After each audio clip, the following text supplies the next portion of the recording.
means that they can forage under surface by the hour.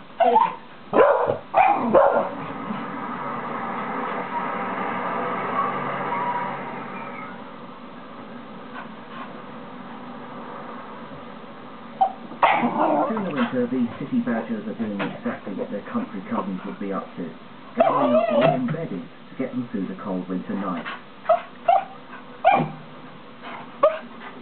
Now, you know, badgers inherit their sex, so this clan could have been living here since the cats were laid 100 years ago. What I like about it is they found their own space in their increasingly crowded world.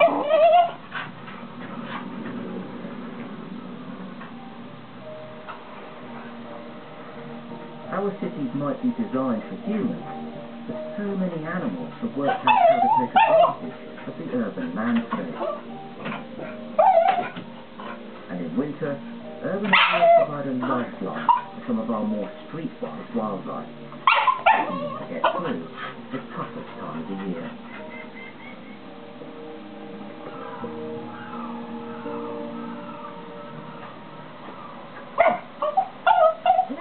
It's so amazing, actually, the variety of wildlife you can see in cities.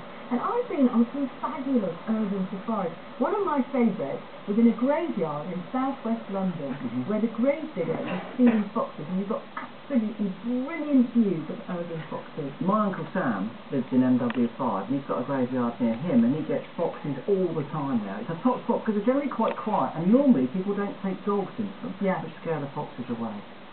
Now then, what about a bit of urban bird watching? If I said to you, go and look for a blue bard, a checkered or a park, what might I be suggesting? Well, this, pigeons. And in tomorrow's show, we get to grips with the pigeon. You see, it's not, as it's such to see, a maligned bird. It's actually a very fascinating animal. Let's film with an interesting bit of science to come. Well, we've got some photos, actually, of people that have been doing a little bit of urban bird watching. Look at this. You're going to like this one, Chris. Look at this. Top bird, peregrine, on a very interesting sculpture there, sent in by someone called Greenman. Yes, look at that. Peregrine's beautiful. I've got reservations about the sculpture, but never mind. That's a fabulous bird to see in the city centre. I've got another one to show you. This is going to be really interesting. Let me show you the picture first. Yeah. This is from Michael Franklin. It's a bearded tit. Now, that doesn't look unusual, but it is gorgeous. When I tell you, Chris, that was taken a couple of days ago in Hyde Park in London, and that's the first time ever they've been seen in inner London.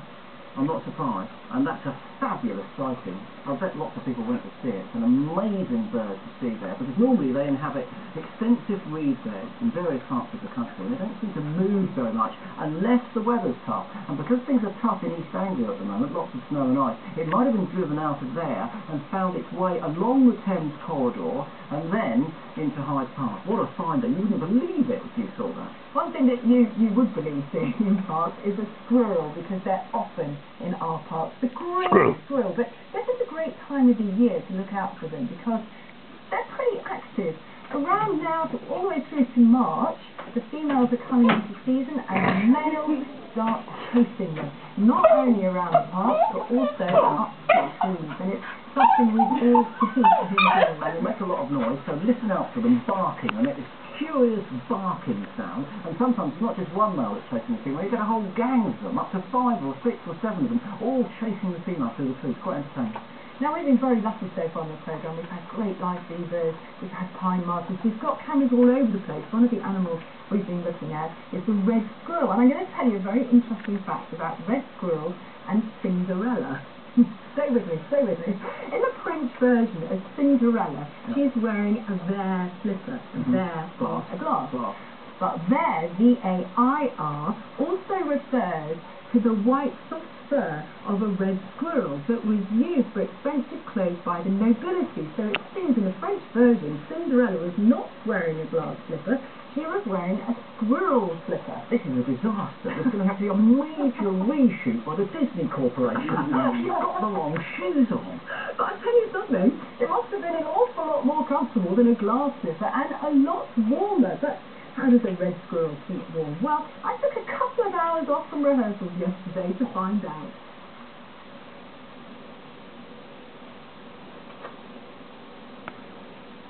There's not many opportunities during the live week of Winterwatch that I get a chance to sit down quietly and wait for something to happen.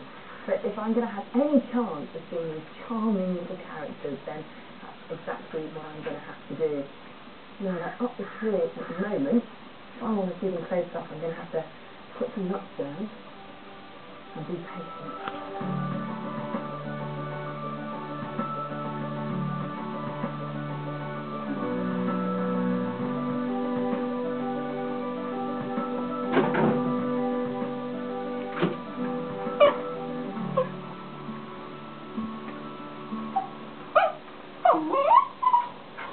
Red squirrel right in front of me.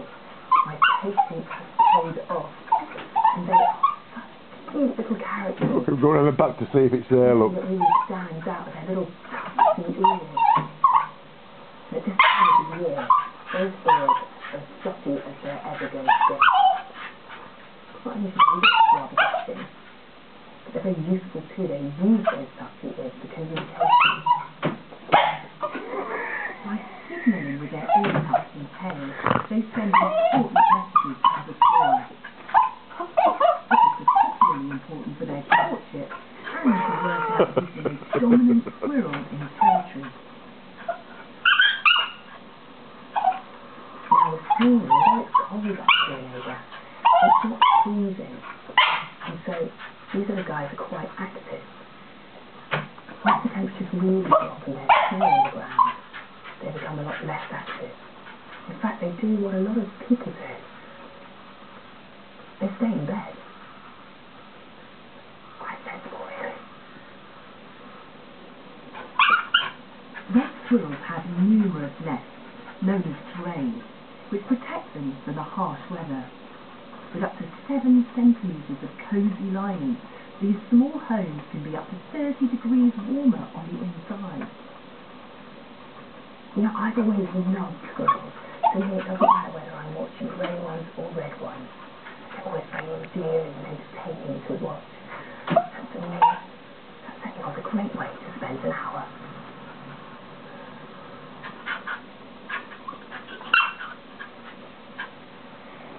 Oh, come on, Chris. Red squirrels. They're a beautiful little creature. They are, yes, they are, but they're not a pine marten. I remember, we sat those very red squirrels a challenge, and credit where credit's due, this experiment was designed by my colleague Professor Packham here. Let's just remind ourselves what we did. We set 3 different possible food sources for the squirrels, some raisins, some shelled hazelnuts, and some hazelnuts still in their shells, and we discovered that the squirrels took the hazelnuts that were still inside their shells. And we thought the reason for that was he looked quite full, he didn't want the food immediately, he was taking those nuts off to catch them, to bury them, and he needed the shells to protect the nuts to stop it rotting. They solved that little riddle, and they took the right one. But you know, these squirrels are out there, swinging around the trees like a bunch of tartans. Nuts is what they should be after. So, we offered them a different set of choices. We knew that they wanted nuts in their shells, but now we've offered them 3 types of nuts in their shells. We've got almonds on the left, we've got walnuts in the centre, and we've got hazelnuts on the other side, all perfectly ready, packaged to be cached by the squirrel. Now initially it thinks, look, it's my lucky day. I've got a lovely big walnut, but it just can't fit it in its mouth. It keeps dropping it. So it gives up and goes for hazelnut. It's cocked out. But then it thinks, no, I'll give it another go. Look at this, I must take advantage of this bonanza. So it dashes it in amongst the hazelnuts. Then it comes back, and effectively it just dumps the walnut after a masterful try and goes back to the hazelnut. What's it, BeeJay? What's it? You would think that if it could carry away one of those larger walnuts, it would make sense. They're about 4 times the weight of the hazelnut, so when it returned to it, it would have 4 times the value. So perhaps it's too heavy or too inconvenient for it to carry away. That's what's leading to its choice. So when it